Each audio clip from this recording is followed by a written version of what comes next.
So that's it, guys. I've done my presentation. It all went really well. I was very nervous. My legs were shaking, but I've done the thing and I'm elated and so proud. So having a coffee to celebrate. Good morning, everyone. My name is Mariana. If you've been here before, welcome back. And if you're new here, welcome.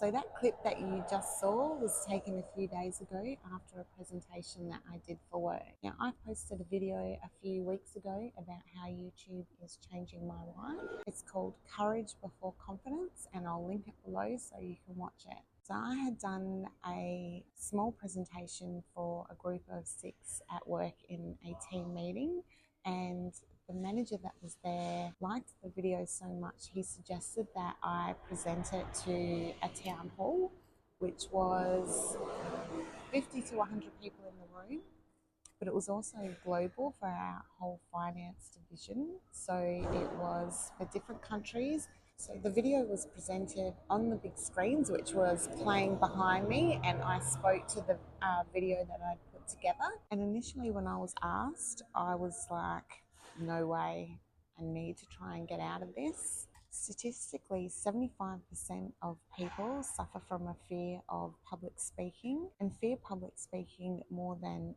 death, spiders, or heights. And I read somewhere recently that Warren Buffett, who is the founder of Berkshire Hathaway and worth billions and billions of dollars, also in his younger years had a real fear of public speaking. So knowing that he would need to improve those skills in order to progress himself forward and also to build his company and his empire, because it's an empire, he actually took a public speaking course. I actually did a public speaking course myself a few years ago. I did it through Toastmasters, and it is a global organization, I believe. So it can be done from any country. And that did help me to a degree. It did help me to put presentations together. I've also, and how to deliver those presentations.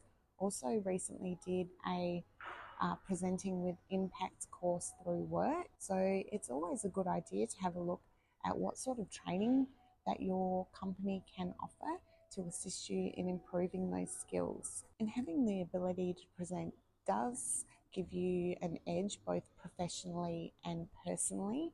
So when you're given opportunities to present, I suggest that you take them. I decided that I'd look at it at the point of view of an opportunity and how it would push me forward towards the person that I wanted to become. And while I was thinking of ways of getting out of it, and then considering it as an opportunity to push myself forward, I stopped and thought about, I am putting YouTube videos out there into the world for everybody to see, you know, after that initial struggle, and it is still a struggle, and how I'm now doing a lot of filming in public. I'm currently in a public space. What's the difference between that and getting up in front of people that I work with? So like I said, I took it as an opportunity. Now, when I did my video and put together what I wanted to say, I did practice it quite a bit in the lead up.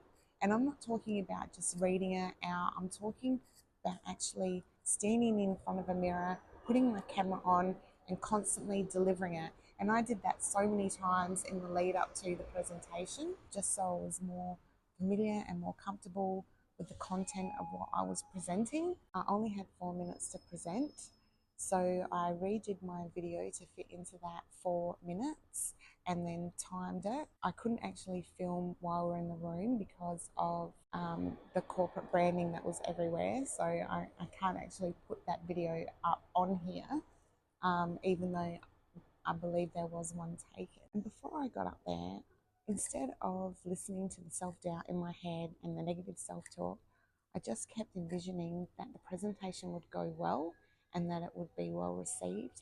And I also thought about how I would feel once it was done, and knowing that it was done well and I'd done the best job that I could.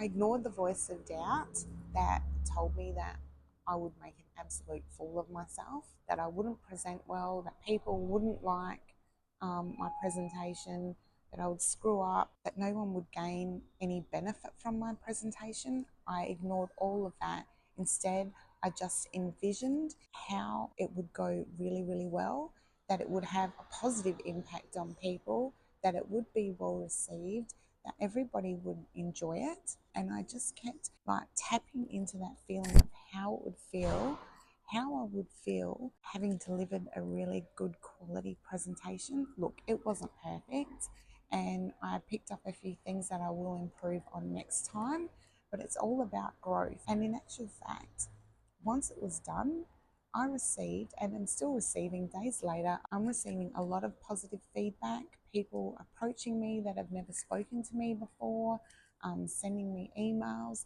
putting positive comments up on our company intranet, sending emails to my manager. So I did get a lot of positive feedback from that, and it was all about my pushing myself out of my comfort zone and just doing the thing. So, you know, let this be a lesson to you. Like I keep saying to you, if I can do this, anyone can do this. And trust me, I know what it's like.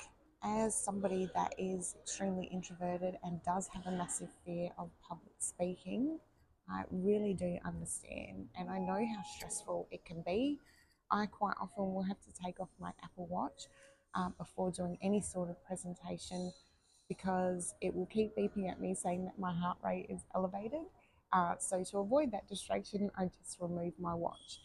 But my point is this: if I can do this, anybody can do this.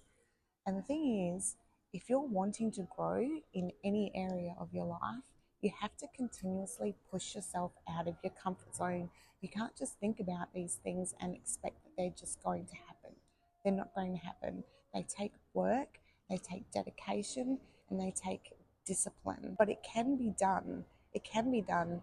One of my bosses would describe to me that your comfort zone is like two circles, one within the other. You're within that one circle, and the second circle, you have to keep pushing yourself into that second circle. And the more that you do it, keep dipping your toes out of your comfort zone, it will become easier. I promise you that it will. If I can put videos up on YouTube, good, bad, or ugly, whatever, you can do it too. And so again, if you're hesitant about starting a YouTube channel and don't think that'll be any benefit, I can tell you with 100% certainty that YouTube has had a massive, massive positive impact on my life. And even if no one ever watches my videos, I will keep posting them. I'm not going back to the person that I was 12 months ago or 6 months ago, because YouTube has been the one thing that has really helped me to grow and expand my world. And I know that if you just start posting those videos, it will do the same for you. And in a matter of less than 6 months, you'll also be presenting in public as well, whether it be at work or at any other sort of function. Anyway, guys, I hope that you gained something from this video. If you did, please drop me a comment and give me a thumbs up, subscribe if you want to. And until next time, I hope you all have a fabulous day. Bye.